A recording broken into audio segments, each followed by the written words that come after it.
Hello everyone, Chris Appling joining you again from Clear Creek, Tahoe. On today's session we're going to talk about bounce. In one of our previous sessions you heard me reference exposing the bounce during a pitch shot and using the bounce, so we'll talk about what that is. If I were to take this wedge that I have here and my finger were to represent the ground, the angle that's in between the leading edge here and my finger, which represents the ground, again, that's the bounce. Okay, so if my club were to lay perfectly flat against the ground, that would be zero bounce.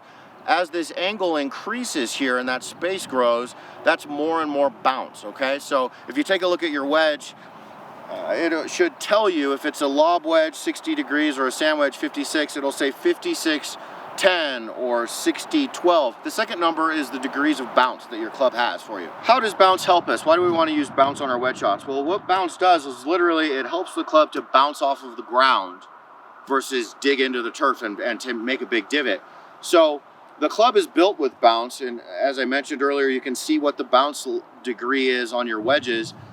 But also we want to make sure we maintain that bounce by having the golf ball forward in our stance, like we talked about on the pitch shot or the flop shot. That helps to expose the bounce. If you look, the further back I move the club in my stance, the more I take away the bounce.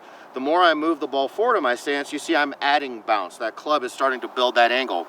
So as I use the bounce through impact, I'm going to maintain the bounce by keeping that club face a little bit open on follow through. Remember, the club face is pointed up more towards the sky when we want to use the bounce and when we want to hit that higher shot. So I'm going to make some swings now. And you can see I'm swinging down and I'm hitting down on the turf, and I'm using the bounce, and that's what's preventing me from taking a big divot. You know, we want to hit down on our shots to get the ball up. Golf is kind of a game of opposites. So when I hit down on the ball, it goes up. When I hit up on the ball, it goes down. When I swing left on the ball, it spins right. When I swing right on the ball, it spins left. So being able to hit a high pitch shot or a high flop shot is going to require us to hit down, but we can do that with confidence if we use the bounce. That'll help prevent us from taking that big divot.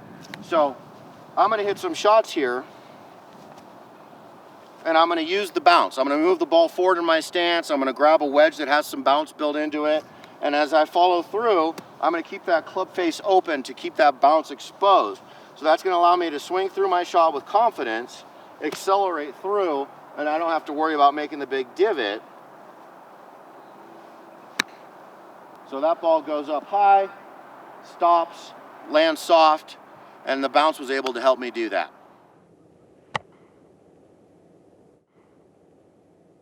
So as we mentioned in one of our previous sessions, if we're just off the green and we can't putt, we want to hit the bump and run shot. If we have a situation where we have to carry a bunker or a mound or some bit of trouble and we have to use the pitch shot, that's a good shot to know. We don't want to automatically go to that shot every time, but it's good to know in that situation.